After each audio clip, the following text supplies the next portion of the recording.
উমরার দুইটা ফরজ। আবার বলেন উমরার ফরজ কটা? দুইটা। একটা হচ্ছে এহরাম। এহরামটা তো আপনি বেঁধে ফেলেছেন, আপনি বাড়ি থেকে এহরাম বেঁধে গেছেন, আপনি মদিনার হোটেল থেকে বা মিকাত মসজিদ বা বীর আলিম সেখান থেকে আপনি এহরাম বেঁধেছেন, একটা হয়েছে। আরেকটা হলো কাবা ঘরের কি করা? তওয়াফ করা। কাবা ঘরের কি? তওয়াফ। দুইটা ফরজ। বলুন উমরার ফরজ কয়টা? একটা কি? এহরাম। এহরাম আর ওই যে নিয়ত করছেন, লাব্বাইক করছেন, ওটা শেষ। এরপরে আপনি কাবা ঘরের সামনে এসে তওয়াফ করবেন, এটা আরেকটা ফরজ। আপনি তওয়াফ শুরু করবেন কোত্থেকে?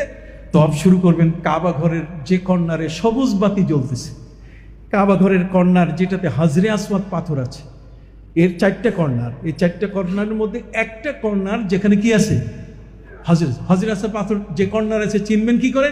আপনি দেখবেন সেখানে উপর থেকে আল্লাহ আল্লাহ আল্লাহ আল্লাহ শব্দ গোল গোল চাকা চাকা করে খালি আল্লাহ আল্লাহ লেখা আছে, যেটা অন্য কোনো কর্নারে নাই।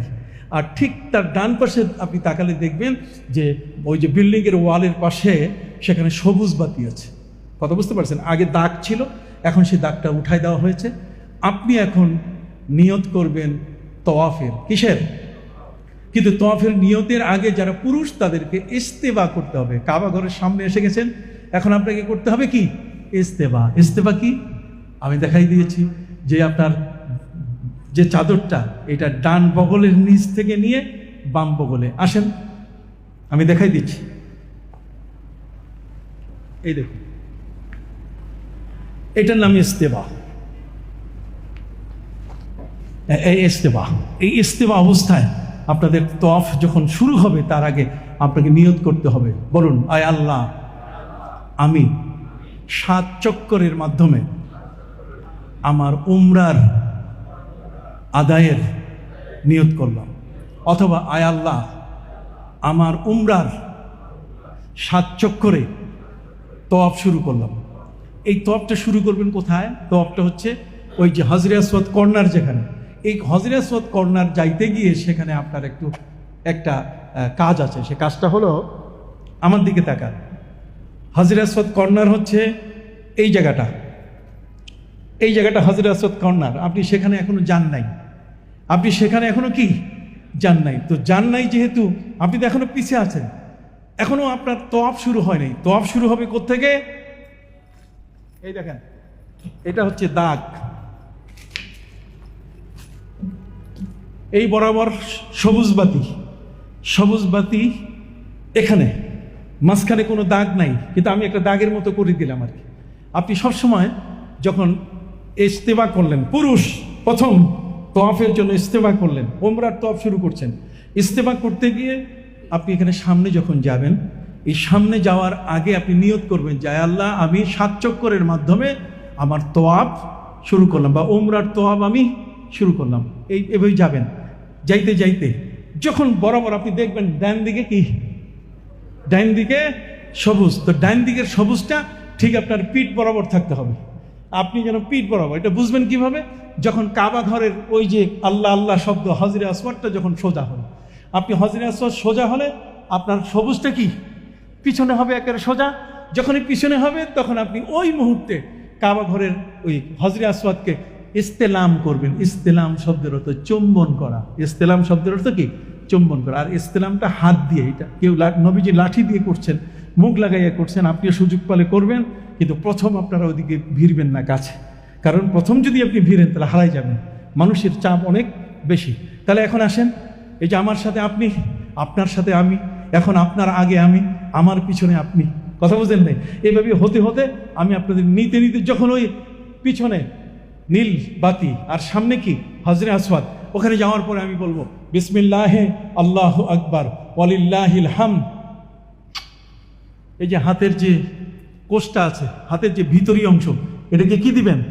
চুমু দিবেন, বা এক হাতে বিসমিল্লাহে আল্লাহু আকবার বলেন, বিসমিল্লাহে ওয়ালিল্লাহিল হামদ।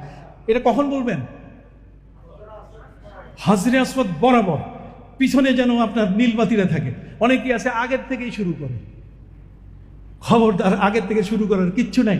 আপনার তওয়াফই শুরু হবে না যতক্ষণ পর্যন্ত আপনি হাজরে আসওয়াদ ক্রস না করেন। আর হাজরে আসওয়াদ ক্রস করার আগে হাজরে আসওয়াদে কি দিতে হবে? তাকে ইস্তেলাম করতে হবে, অর্থাৎ বিসমিল্লাহে আল্লাহু আকবার শুরু হলো। এরপর আমার বইতে দোয়া আছে, প্রথম চক্করের দোয়া, এটা পড়ে ঘুরে ঘুরে এই হাজরে আসওয়াদ যে কর্নারটা, এর সামনের কর্নারটাকে বলে রোকনে ইয়ামানি। কি বলে? রোকনে ইয়ামানি। এই রোকনে ইয়ামানি পর্যন্ত দোয়া শেষ। তারপরে এখান থেকে ওই হাজরে আসওয়াদ পর্যন্ত আসতে আপনি এখন হাত এভাবে করবেন। বলেন হাতটা কি এরকম, বলেন রব্বানা, পড়েন রব্বানা আতিনা ফিদ দুনিয়া হাসানা ওয়া ফিল আখিরাতি হাসানা ওয়া কিনা আযাবান নার ওয়া আদখিলনা আল জান্নাতা মা'আল আবরার ইয়া আজিজু ইয়া গাফফারু ইয়া রাব্বাল আলামিন। বাস, শেষ হয়ে গেল। আপনি এটা যতবার এই হাজরে আসওয়াদের কর্নারে আসেন নাই, রুকনে ইয়েমানি থেকে এইটা পড়তেই থাকবেন। এখানে আর অন্য কোনো দোয়া নাই। রুকনে ইয়েমানি পার হয়ে হাজরে আসওয়াদে যখন আসবেন, এখানে আসার সাথে সাথে আবার দেখবেন যে আমার নীলবাতিটা পিছনে এবং হাজরে আসওয়াদ সামনে আছে কিনা। ঠিক এখানে আসার পর আবার বলবেন কি, বিসমিল্লাহে আল্লাহু আকবার ওয়ালিল্লাহিল হাম। এক চক্কর শেষ হলো, আবার ঘুরে একই নিয়মে দ্বিতীয় চক্কর, আবার তৃতীয়, আবার চতুর্থ, আবার পঞ্চম, আবার ষষ্ঠ, আবার কি সপ্তম। তবে প্রথম 3 চক্করে যখন আপনি ইস্তেবা করবেন, ইস্তেবা মানে এই যে আপনার ডান হাতের বগলের নিচ থেকে যে উঠাইছেন, তখন পুরুষ যারা তারা বীরের মতো চলবেন, এইভাবে চলবেন। সুবহানাল্লাহি ওয়ালহামদুলিল্লাহি ওয়ালা ইলাহা ইল্লাল্লাহ। যাতে বীর দর্পে আপনি চলতে পারেন। 3 বার রমল করতে হবে। কয়বার? 3 বার। অনেকেই আমার সাথে হজে গেছে, মাফ করেন বলা ঠিক না, 3 বারের পরে চুপ করে যেয়ে বসে আছে, 7 চক্কর দিবে না। তা আমি যাই ধরছি যে আপনার বাকি চক্কর, বাকি চক্কর আবার লাগে কিসের? 3 চক্কর তো দিয়ে দিছি। বিশাল বড় মানুষ আমার সাথে হজে গেছে, বুঝতে পারলেন তো? বলেন চক্কর চুরি করে, কথা বুঝেন নাই? ওখানে যাইয়া চক্কর কি করে? চুরি করে। খবরদার, তোয়াফের চক্কর কখনো চুরি করা যাবে কি? কখনো এটা করা যাবে না। শেষ পর্যন্ত আপনি এটা শেষ করলেন। যখন 7ম বার আপনি হাজরে আসওয়াদ বরাবর আসলেন, বিসমিল্লাহ আল্লাহু আকবার, তখন আমি আপনাকে বলে নিয়ে যাব ওয়াত্তাখিযু মিন মাকামি ইব্রাহিম মুসাল্লা। বইতে লেখা আছে, আল্লাহ বলছেন যে মাকামে ইব্রাহিমকে নামাজের বানাও। 2 রাকাত ওয়াজিবুত তাওয়াব নামাজ পড়তে হবে ওই মাকামে ইব্রাহিমকে সামনে রেখে।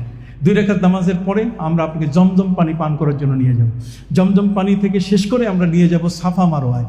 সাফা মারোয়া থেকে আমরা সেখানে 1 চক্কর শুরু করব। সাফা থেকে মারোয়া 1 আর মারোয়া থেকে সাফা কি 2। এইভাবে সাফা থেকে শুরু হবে, মারোয়া পর্যন্ত কি শেষ। আমরা সেখানে আপনাদের দোয়া কালাম সব শিখাই দিব। কথা, সেখানে তো আমি আছি, আর আমরা যখন আছি তখন তার ওখানকার এখন আর বলার প্রয়োজন নাই। আপনি উমরা শেষ হলো, 7 চক্কর শেষ মারোয়ায় গিয়ে, তখন আপনার হালাল হইতে হবে। উমরার ফরজ 2টা, উমরার ওয়াজিব 2টা। ফরজ হচ্ছে এহরাম বাঁধা, কাবা ঘরের তোয়াফ করা, আর ওয়াজিব হচ্ছে 2টা, সাফা মারোয়ার সাই করা আর হালাল হওয়া। হালাল হইতে গেলে যারা পুরুষ, মাথার চুলগুলো আমরা কেটে ফেলবো অথবা এটা নেড়ে করে ফেলবো। কথা বুঝতে পারছেন? এই চুল নিয়েও বড় ইতিহাস আছে আমার সাথে। চুল কাটবে না, এন্ড ওয়াইফ বলছে যে হুজুর আমার স্বামীর সব শেষ, চুল কাটবে না, ও চুল কাটতেছে না।